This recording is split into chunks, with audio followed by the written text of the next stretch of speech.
하나님의 말씀 사무엘하 20장입니다. 14절부터 26절까지 한 절씩 교독하겠습니다. 세바가 이스라엘 모든 지파 가운데 두루 다녀서 아벨과 벤마가와 베림 온 땅에 이르니 그 무리도 다 모여 그를 따르더라.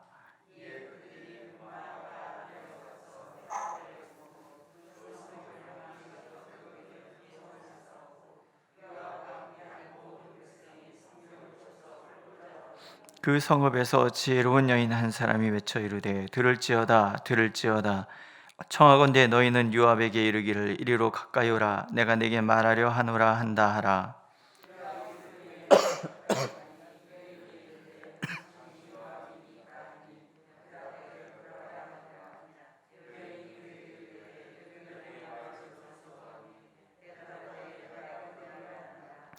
여인이 말하여 이르되 옛 사람들이 흔히 말하기를 아벨에게 가서 물을 것이라 하고 그 일을 끝내었나이다.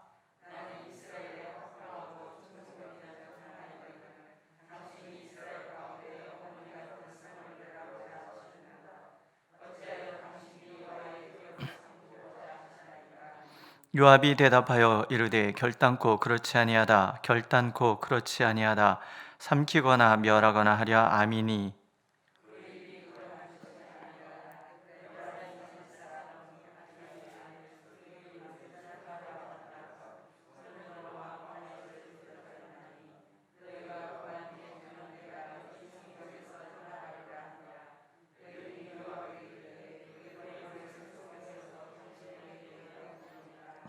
이에 여인이 그의 지혜를 가지고 모든 백성에게 나아가매 그들이 비그리 아들 세바의 머리를 베어 요압에게 던진지라.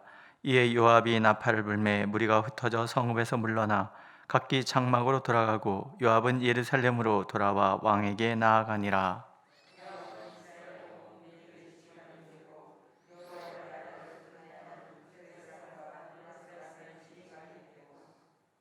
아도람은 감역관이 되고 아일루세 아들 여우사밧은 사관이 되고 야일 사람 이라는 다윗의 대신이 되니라. 아멘. 성경에서 지혜를 이야기할 때 지혜를 생명을 살리는 기술, 생명을 살리는 능력 이렇게 표현을 합니다. 이 지혜는 아무한테나 있는 것이 아니라 오직 하나님을 경외하는 자들에게 주시는 선물이다라는 거예요. 그래서 그 지혜가 자신을 살리고 또 공동체를 살리고 공동체를 견고하게 하는 비결이다. 성경은 그렇게 우리에게 들려주고 계십니다. 한번 기강이 무너진 나라를 다시 견고하게 세우는 것은 시간이 필요로 합니다. 왜냐하면 논공행상의 소외를 느낀 사람들이 반드시 있기 때문에 그렇습니다. 그래서 압살롬과의 전쟁이 끝나고 나서 무엇인가 이스라엘 사람들이 다윗에게 섭섭한 마음이 있었던 것 같아요. 그 섭섭함을 파고드는 사람 세바라는 사람이 또 반란을 주도를 하죠. 근데 세바가 본거지로 삼은 아벨성이라는 곳에 지혜로운 여인이 있습니다. 여기서 지혜로운 여인이라고 쓰는 것이 바로 여호와를 경외하여 하나님 안에서 받은 지혜로 모든 것을 판단할 줄 아는 능력을 가진 여인, 이렇게 우리가 해석할 수가 있습니다. 근데 이 여인이 요압의 군대가 성을 에워싸는 것을 보고 질문을 하죠. 이 성을 빼앗으려고 하느냐? 그건 아니다. 뭘 원하느냐? 세바 한 사람이면 족하다. 그러니까 이 여인이 설득을 해서 이 반란군의 수괴인 세바를 붙잡아서 요압에게 넘기는 거예요. 이러면서 반란이 그냥 끝나는 거예요. 큰 전쟁으로 번져갈 수 있었던 상황을 이 여인의 그 지혜로 인해서 그냥 어쩌면 되게 시시하게 이 반란이 종결이 되는 거죠.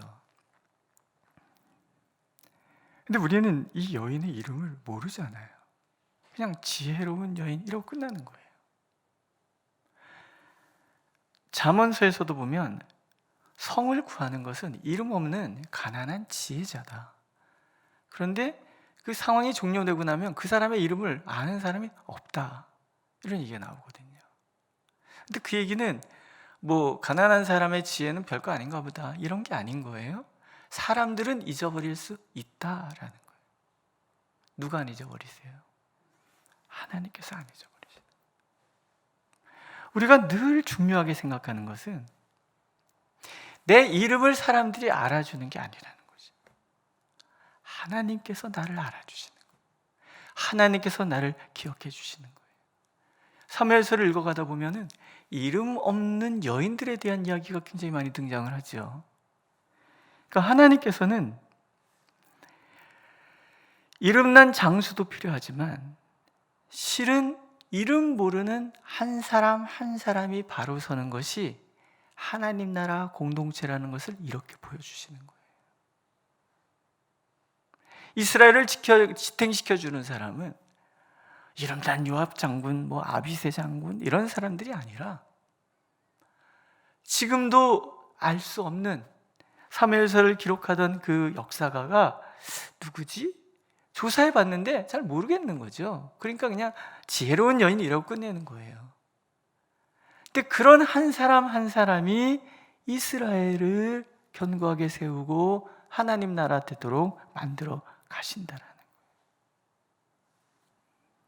하나님께서는 공동체를 세우기를 기뻐하시는데요, 그 공동체 구성은 한 사람 한 사람이 하나님께는 귀한 거예요. 우리는 유능한 사람, 앞장서는 사람, 이런 사람들을 주목할지 모르지만 하나님께서는 한 사람 한 사람, 목사도 그래요. 열심히 앞장서 일하시는 분도 소중하고요, 말없이 예배 자리에 오셔서 예배 드리고 교회 무슨 행사에 말없이 참석하시고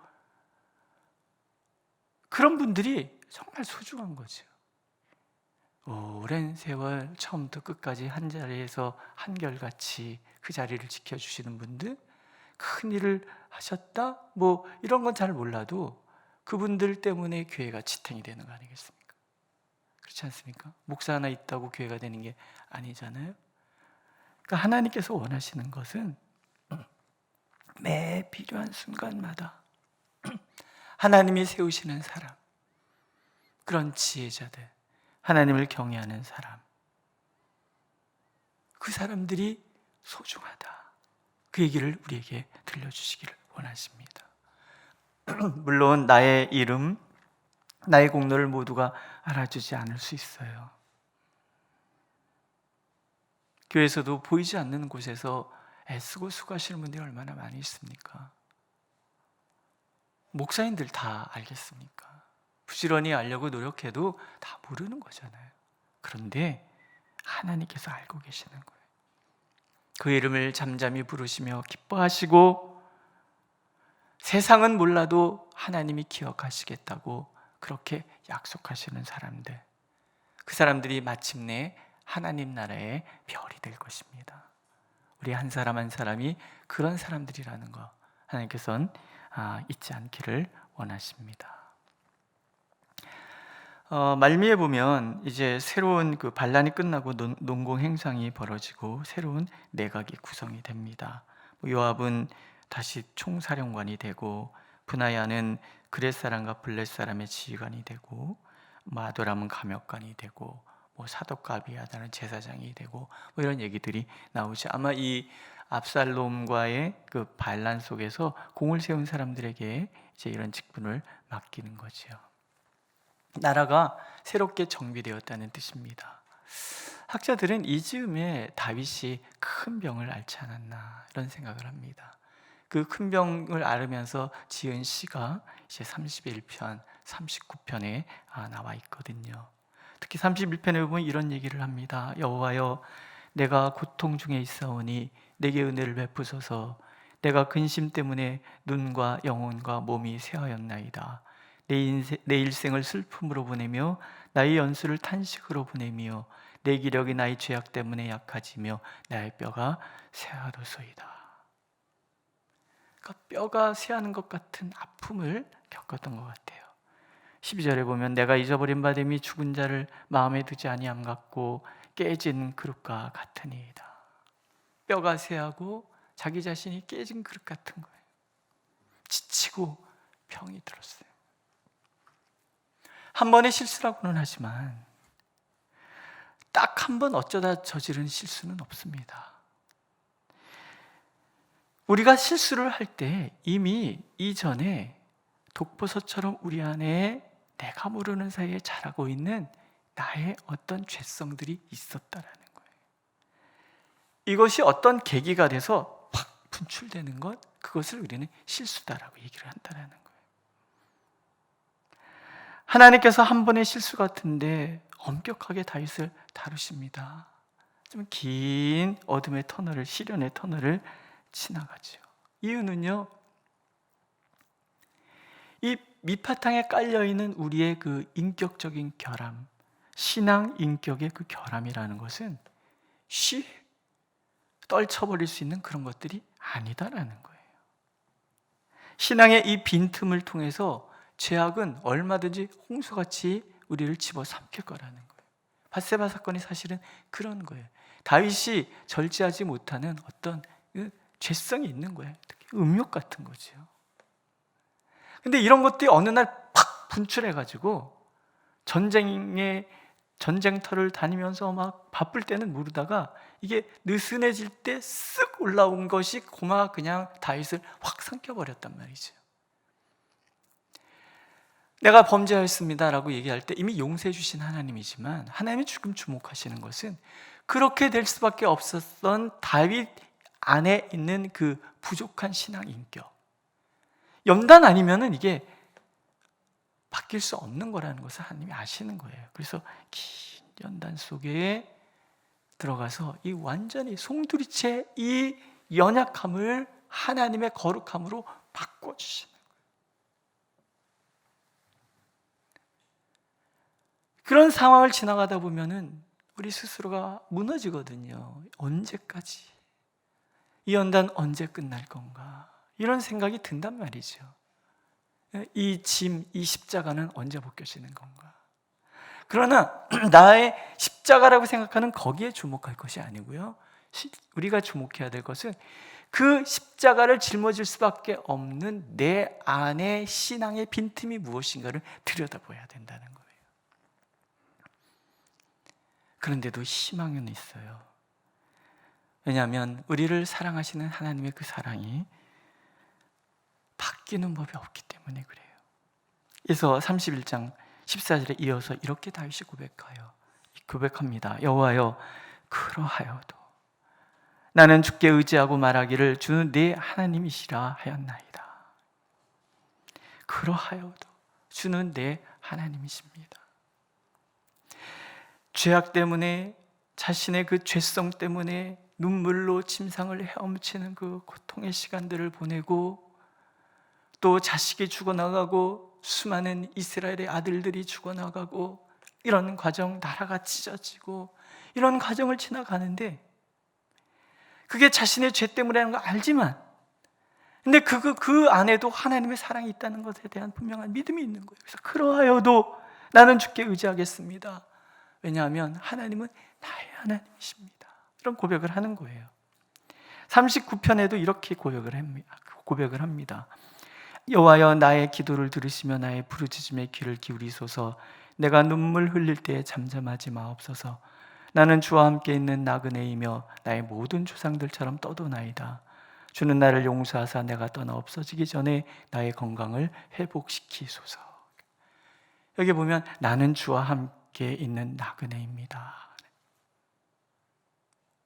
그녀 내 인생이 나그네처럼 떠도는 인생이에요. 정처 없고 고단하고, 그렇지 않게 도망다니는 그 사람이 얼마나 힘들었겠습니까? 그런데 이 나그네는 보통 나그네가 아니라 하나님이 함께 하시는 나그네.